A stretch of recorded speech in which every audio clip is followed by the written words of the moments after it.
है यहीं पे मैं थी और यहीं पे इधर से आए थे दरिंदे लोग 6-7 लोग थे 8 लोग। आते ही धावा बोल दिए। सबसे पहले हमारे पति के ऊपर धावा बोले, इनके हाथ पैर मुंह बांध के उधर पेड़ में बांध दिए कस के। उसके बाद इधर नहीं आते थे, यहीं पे हम लोग सो जाते थे। यहीं पे अच्छे से हम लोग सो जाते थे, कोई दिक्कत नहीं होता था, रह लेते थे साथ में यही। लेकिन जब से ये हादसा हो गया है तब से डर लगने लगा है। वीडियो देख के अंकल जी काफ़ी दूर। अब उसको न याद करने में ही भलाई है, क्योंकि जब बात दिमाग पे आ रही है तो दिमाग एकदम डिस्टर्ब हो जा रहा है कि आखिर ऐसे अचानक हुआ क्यों, इसमें कौन कौन लोग थे, किन। दोस्तों नमस्कार। जैसा कि आप लोग जान रहे हैं कि इस समय जो है ब्रजेश सिंह जो आजमगढ़ के पत्रकार हैं एक चर्चा का विषय बन चुके हैं और सबकी जुबान पर जो भी मोबाइल खोलता है तो पहले उन्हीं के शादी का देखता है। और उनके जीवन में जब से उन्होंने शादी की है तमाम तरीके से भूचाल आ रहे हैं। ये देखिए उनकी झोपड़ी है। हम लोग आते हैं उस बार तो जो है पता चलता है कि उनकी पत्नी के साथ सामूहिक जो है घटना को अंजाम दे देते हैं दरिंदे, लेकिन यहाँ पर मौके से झोपड़ी में नहीं है। बहरहाल हो सकता है कि आसपास कहीं गए हों और हो सकता है कि अभी आए जो है। यहाँ पर उनका बिस्तर ये लगा हुआ है और झोपड़ी जो है खाली वीरान पड़ी हुई है। बहरहाल वो कहाँ पर हैं, हम लोग यहाँ पर झोपड़ी पर आए कि जानने का प्रयास किए कि आखिर वो कहाँ पर हैं। तो जो कुछ भी होता है उनके जीवन में हम आगे दिखाने का प्रयास करेंगे। लेकिन उन्होंने जो संघर्ष करके दिखाया, कहते हैं रघुकुल रीत सदा चली आई और प्राण जाए पर वचन न जाई। एक जो है रघुकुल घराने के जो है राजपूताना वंश के ब्रजेश सिंह ने वो मिसाल कायम की है कि संघर्ष को, इतने संघर्षों को झेलते हुए भी उनका हौसला जो है डाउन नहीं हुआ। हमको लग रहा है कि वो जो है पत्नी के साथ में कहीं से आ रहे हैं। बहरहाल हम थोड़ा सा उनसे मिलने का भी प्रयास करेंगे। और देखिए उनकी पत्नी जो है उनको सहारा लेकर के चल रही हैं, यानी कि हॉस्पिटल से आने के बाद जो है हम लोग पहली बार इनसे मिल रहे हैं और हमको लगता है कि कुछ इनके पास कमजोरी ज़्यादा होगी, इसलिए इनको एक बैसाखी की ज़रूरत पड़ रही है। तो बैसाखी के रूप में वो लकड़ी की बैसाखी, लोहे की बैसाखी नहीं है, बल्कि पति को ही एक बैसाखी के रूप में उनसे सहारा ले रही हैं। आइए हम थोड़ा बहुत अब इनसे जानने का प्रयास करेंगे कि क्या कुछ इनकी ज़िंदगी में चल रहा है। ये इनकी जो है झोपड़ी है, राम मड़ैया है और इसी में अपना जीवन बिता रहे थे और इसमें भी बहुत बड़ी आफत आ जाती है। आइए हम पहले थोड़ा रंजना से जानने का प्रयास करते हैं, क्योंकि ये अस्पताल से आई हैं और कुछ जो है लग रहा है कि इनकी तबीयत जो है मौके से सही दिख रही है। रंजना जी कैसी क्या हाल है इस समय आपका? हाल हमारा ठीक है और साथ में हम ये भी कहना चाहेंगे कि जितनी पब्लिक जितनी जनता देख रही है सभी को दिल से नमस्ते करती हूँ। आज पब्लिक का इतना देन है, इतना प्यार है जो मैं आप लोगों के सामने सुरक्षित बैठी हुई हूँ। और बहुत ही ज़्यादा कमज़ोरी हो रहा था मुझे, जैसा कि आप लोग देखे ही होंगे वीडियो में। काफ़ी तमाम तरह का बोतल वगैरह चल रहा था और मेरे अंदर खून का भी कुछ कमी था, तो इसके वजह से मुझे जल्दी आराम नहीं मिल रहा था। लेकिन पब्लिक का आशीर्वाद है, पब्लिक ने दुआएं की हैं, इसीलिए आज मैं सामने बैठी हुई हूँ। इसीलिए जितने भी हमारे माता पिता बहन तस्मान जो भी लोग हैं सबको मैं आंचल उठा के पैर छू के सत सत नमन करती हूँ कि आप लोगों के आशीर्वाद से और हमारे पति जी के सहयोग से आज मैं आप लोगों के बीच उपस्थित हूँ। पति जी ने आपको जो है खून दिया जो है, तो ये बात सोच करके आपके मन में क्या कुछ आता है कि आप ऐसे पति को पा करके क्या मन में फील होती है? देखिए हमारे हस्बैंड जी ने जो खून दिया वो हमें नहीं चढ़ा जी क्योंकि उसे लेके जाना पड़ा जहाँ पे ब्लड ग्रुप होता है, जहाँ पे मतलब चेंजिंग वगैरह होता है, वहाँ पे लेके गए। वहाँ से ब्लड चेंज हुआ, जो मेरे ग्रुप का ब्लड मिला वो मुझे चढ़ा। और हमारे पति जी बहुत अच्छे हैं, हम पति को अपने जीवन में कभी नहीं भूल सकते हैं। पति ही हमारा जीवन है, पति ही हमारा दुनिया है। और साथ में सभी ऑडियंस जो पब्लिक हमें इतना सपोर्ट करती है वो लोग हमारे भगवान हैं। तो बहुत बहुत धन्यवाद, आप रिपोर्टिंग करने आए हैं, आपका भी बहुत बहुत धन्यवाद। रिपोर्टर साहब आपसे एक निवेदन है कि आप किसी को बताना नहीं कि मैं कहाँ पे हूँ, अन्यथा मुझे यहाँ से झोपड़ी चेंज करना पड़ेगा, क्योंकि मैं बोलने के उस हालात में नहीं हूँ कि मैं रिपोर्टर लोग के सामने बैठ के ज़्यादा बातें करूँ। डॉक्टर ने मुझे ज़्यादा बातें करने के लिए मना किया है, क्योंकि अभी जो हमारी शारीरिक स्थिति है वो अच्छी नहीं है। और मैं चल फिर नहीं पा रही हूँ अभी अच्छे से, क्योंकि काफ़ी दिक्कतें हो गई थी। और जो कि इससे पहले वीडियो में आप लोग हमारी हालत जान ही रहे हो कि हमारी हालत क्या हुई थी। जी जी। घटना को अंजाम यहीं पर जो है दरिंदे देते हैं। और एक पति के सामने एक पत्नी के साथ इस तरीके की अगर हरकत होती है तो होश में आने के बाद पति साहब किस तरीके से नज़रें मिला पाती हैं, क्या कुछ पति कहते हैं पहली बात तो मुझे शर्मिंदगी बहुत हो रही थी। कोई भी पत्नी रहेगी, अगर उसके पति के सामने उसकी इज्जत लूटी जाएगी तो पति से नज़रें मिलाने में शर्मिंदगी बहुत ज़्यादा होगी। लेकिन हमारे पति बहुत अच्छे हैं, वो बोलते हैं जो हुआ सो भूल जाओ, इसे एक बुरा सपना समझ के छोड़ दो। यही वो समय है, यहीं पे मैं थी और यहीं पे इधर से आए थे दरिंदे लोग, 6-7 लोग थे, 8 लोग। आते ही धावा बोल दिए, सबसे पहले हमारे पति के ऊपर धावा बोले, इनके हाथ पैर मुंह बांध के उधर पेड़ में बांध दिए कस के। उसके बाद यहीं पे क्या क्या हुआ सब मुझे याद नहीं है, क्योंकि मैं बेहोश हो गई थी। मैं उस हालत में नहीं थी कि मुझे याद रहता, लेकिन हमारे पति जी को याद होगा, शायद बताएंगे, पूछिए। जी जी। ब्रिजेश जी, क्या हाल है इस समय? ठीक है, थोड़ा आराम है इनको, हॉस्पिटल से आई हैं। घटना तो बहुत बहुत ही दर्दनाक है, सोचने के बाद रोंगटे खड़े हो जा रहे हैं। जी अब उसको न याद करने में ही भलाई है, क्योंकि जब बात दिमाग पे आ रही है तो दिमाग एकदम डिस्टर्ब हो जा रहा है जी कि आखिर ऐसे अचानक हुआ क्यों, इसमें कौन कौन लोग थे, किन किन लोगों की साजिश थी। कहीं ना कहीं भाई बिना सोचे समझे तो इतना बड़ा घटना हो नहीं सकता। 7-8 की संख्या में लोग आए, अचानक हमला कर दिए, क्या कहा जाए। सोचने के बाद तो दिमाग डिस्टर्ब हो जा रहा है। जी।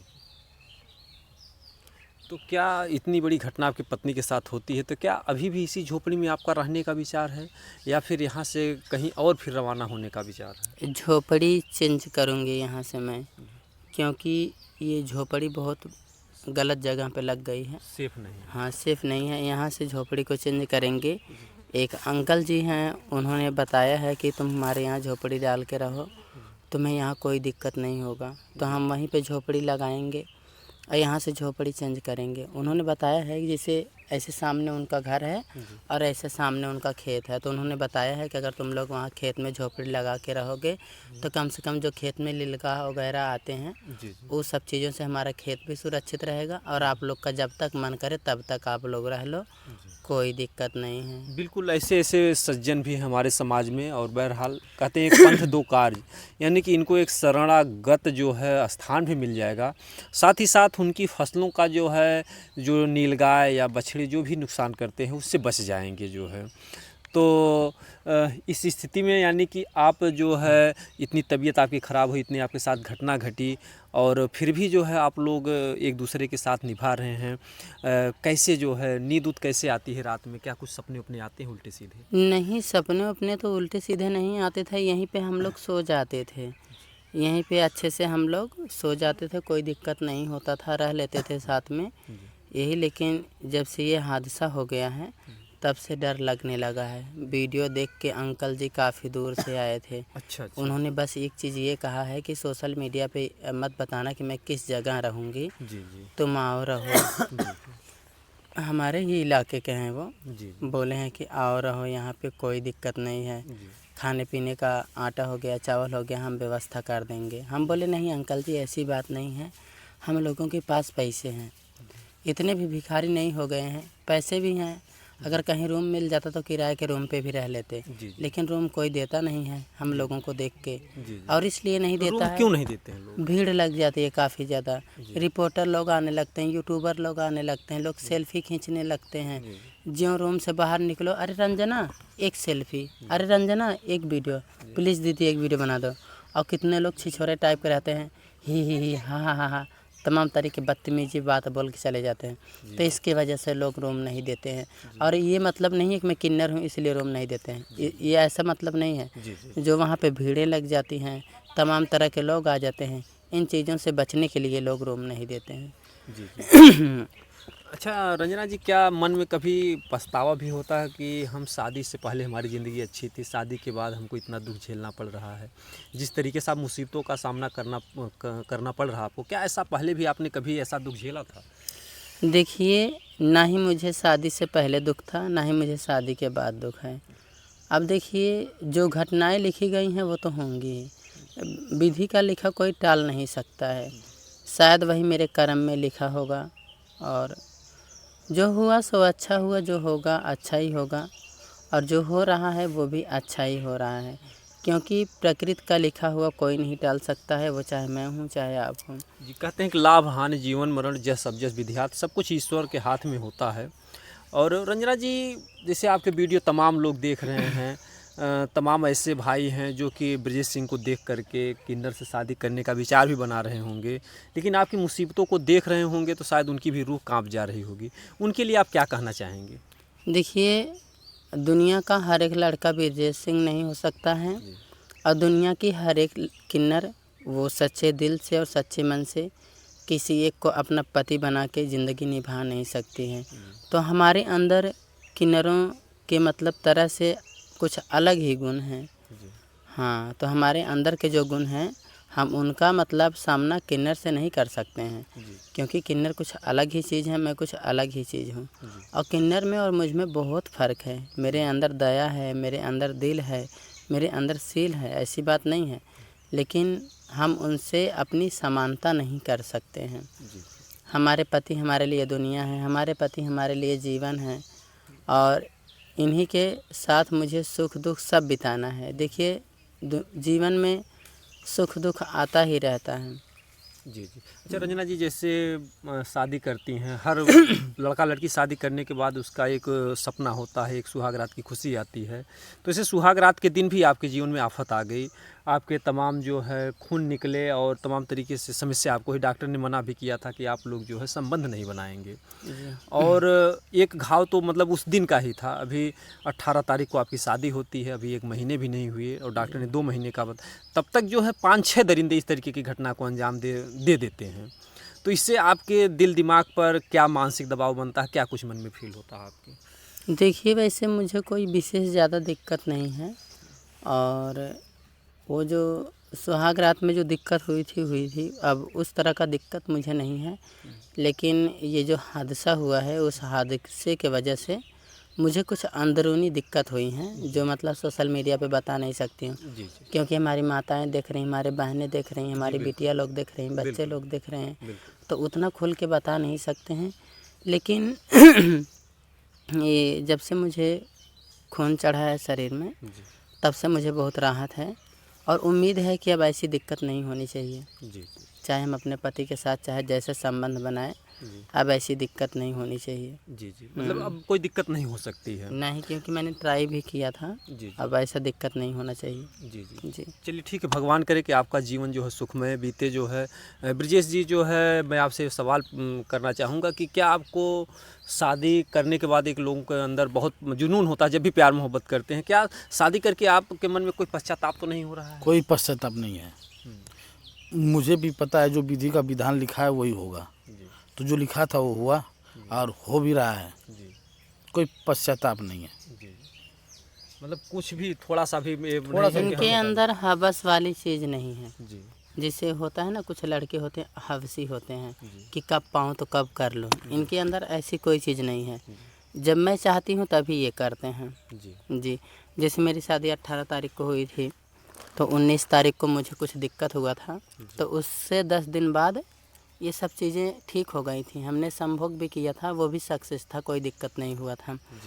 हाँ, तो हो जाता है, जब हम करते हैं तभी ये करते हैं, नहीं तो इनके अंदर हवस जैसा चीज़ नहीं है। मतलब ये दिल से प्रेम करते हैं? जी बिल्कुल। मतलब ये नहीं कि जिस्मानी, ये कि रूहानी प्रेम होता है, जिस्मानी प्रेम होता है। जी।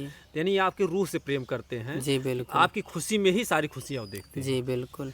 बहुत ही अच्छे हैं, बहुत मुझे मानते हैं, बहुत मेरा सेवा भी करते हैं, और मैं भी इन्हें सच्चे दिल से मानती हूँ, अपनाई हूँ। इन्हीं में मैं अपनी दुनिया देखती हूँ कि यही मेरी दुनिया है और यही मेरी दौलत है। जी। अच्छा रंजना जी, लास्ट सवाल आपसे हमारा है कि तमाम लोग वीडियो देखते हैं, लोग कहते हैं कि आपने फर्जी शादी की है, केवल एक ड्रामा है, एक नौटंकी है, आप जो है जनता को चूतिया बना रही हैं, तमाम तरीके के कमेंट आते हैं। हाँ, तो क्या कहना है? मैंने भी एक वीडियो डाला था कि मैंने शादी झूठ की है, मैंने व्यूज के लिए शादी की है, मेरे व्यूज नहीं बढ़ रहे हैं, ऐसा ही लोगों को लगता है, लेकिन ऐसा कुछ भी नहीं है। जी। हाँ, ऐसा कुछ भी नहीं है। मैंने ऐसे कोई मकसद से शादी नहीं किया है। मैंने प्यार किया है और प्यार किया है तो दिल से निभाऊंगी। और आप लोग इतना आशीर्वाद देना, कमेंट चाहे कुछ भी कहना, पर आशीर्वाद इतना देना कि हम दोनों की जोड़ी हमेशा बनी रहे। क्योंकि अक्सर लोग घोड़ी बना के छोड़ देते हैं, लेकिन हमारी जोड़ी पे किसी की नज़र ना लगे। जी, बहुत बहुत धन्यवाद। और जो कुछ भी था हमने अस्पताल से आने के बाद वीडियो से दिखाने का प्रयास किया, और हमारा वीडियो दिखाने का एक ही मकसद है कि आप लोग जो है इस तरीके का कदम मत उठाइएगा। जिस तरीके से ये लोग झेल रहे हैं तकलीफ़ों को, सबके अंदर उतनी क्षमता नहीं होगी। जो ब्रिजेश सिंह का एक हौसला, एक कलेजा है, इतनी बड़ी घटना होने के बावजूद भी इन्होंने अपने जो है मंजिल पर जो है कदम जमाए रखा और आज भी उसी रास्ते पर चल रहे हैं। और आज भी इन्होंने झुकना नहीं सीखा। इन्होंने कहा कि जब तक हमारी सांस है तब तक हम जो रंजना जी का साथ निभाते रहेंगे। बाकी आप लोग जो है कमेंट के द्वारा ज़रूर बताइएगा कि आप लोगों की क्या राय है। दोस्तों, जय हिंद, जय भारत।